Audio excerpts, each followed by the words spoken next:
আসসালামু আলাইকুম। Star setup এবং প্লেয়ার অ্যাকাউন্ট কিভাবে খুলবেন অনেকেই পারেন না। আজকের এই ভিডিওটি যারা স্টার সেটআপ এবং প্লেয়ার সেটআপ করতে পারেন না তাদের জন্য। কথা না বাড়িয়ে আমি চলে যাচ্ছি কিভাবে আপনারা স্টার সেটআপ এবং প্লেয়ার অ্যাকাউন্ট খুলবেন। আমরা অফিসিয়াল ব্রাউজারে চলে যাব, তারপর আবার প্রোফাইলে চলে যাব। প্রোফাইল থেকে আমরা প্রফেশনাল ড্যাশবোর্ডে চলে যাব। তারপর মনিটাইজেশন অপশনে আমরা ক্লিক করব।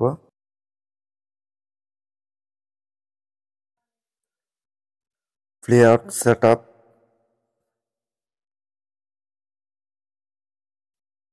তারপর আমরা ফার্স্ট নেম দিব, লাস্ট নেম দিব, তারপর কান্ট্রি সিলেক্ট করব,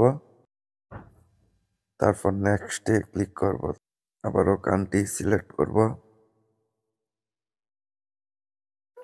তারপর আবার বিজনেস টাইপ সিলেক্ট করব, প্রথমটা সিলেক্ট করে নিব, তারপর আবারও নেক্সট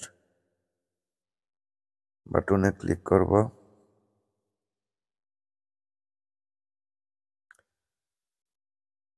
তারপর প্রাইমারি অ্যাড্রেস দিব, তারপর সিটি দিব, তারপর ভীষণ দিব, তারপর পোস্টাল কোড দিব। পোস্টাল কোড কোথা থেকে পাবেন? আপনার আইডি কার্ডের নিচে পোস্টাল কোড অবশ্যই লেখা আছে।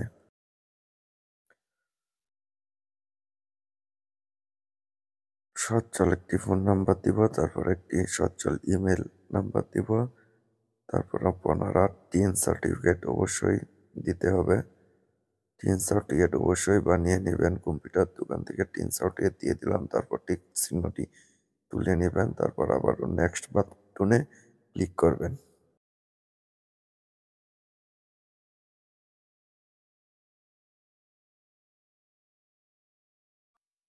আমরা প্রথমটি সিলেক্ট করে নিব।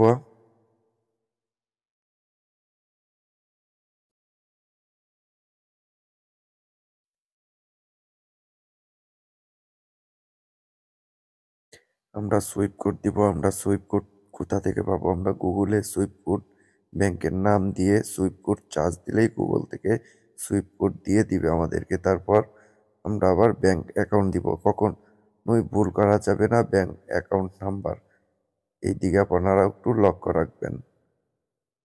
যদি ভুল করেন তাহলে কিন্তু আপনার পেমেন্ট হবে না। তারপর আবারও ক্লিক করব লিঙ্ক প্লে আউট মেথড।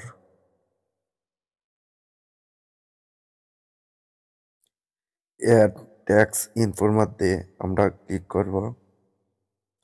আমরা কনফার্ম করব, তারপর আমরা প্রথমটি নো দিব, দ্বিতীয়টিও আবার আমরা নো দিব, তারপর আবারও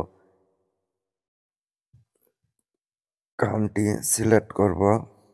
বাংলাদেশে আমরা অ্যাকাউন্ট, এই জন্য আমরা বাংলায় সিলেক্ট করলাম। তারপর আবারও নেক্সট বাটনে ক্লিক করব, তারপর আবারও নেক্সট বাটনে ক্লিক করব, তারপর 0% দিয়ে দিব প্রথমটি, দিয়ে আবার নেক্সট বাটনে ক্লিক করব, তারপর আমরা আবারও সিগনেচার দিব। সিগনেচার কিন্তু আপনি দিবেন আইডি কার্ড, আপনার ন্যাশনাল আইডি কার্ড নাম অনুযায়ী, তারপর আবার ক্রস চিহ্ন তুলে দিয়ে আবারও নেক্সট বাটনে ক্লিক করবেন, আবারও নেক্সট বাটনে ক্লিক করবেন, তারপর এই দেখেন আপনার অ্যাপ্লাইটি হয়ে গেছে। তারপর সাবমিট ফর্মে ক্লিক করে দিবেন, তাহলে আপনার কাজ সম্পূর্ণ হয়ে যাবে। ফেসবুক কর্তৃপক্ষের কাছে আপনার আবেদনটি সাবমিট করে দিলেন, এর ডান। আপনার প্রয়োজনে এবং অন্যজনের শিক্ষার জন্য আপনার এই ভিডিওটি অবশ্যই শেয়ার দিয়ে রাখেন, আপনার আইডিতে সেভ করে রাখতে পারেন। সকলকেই ধন্যবাদ।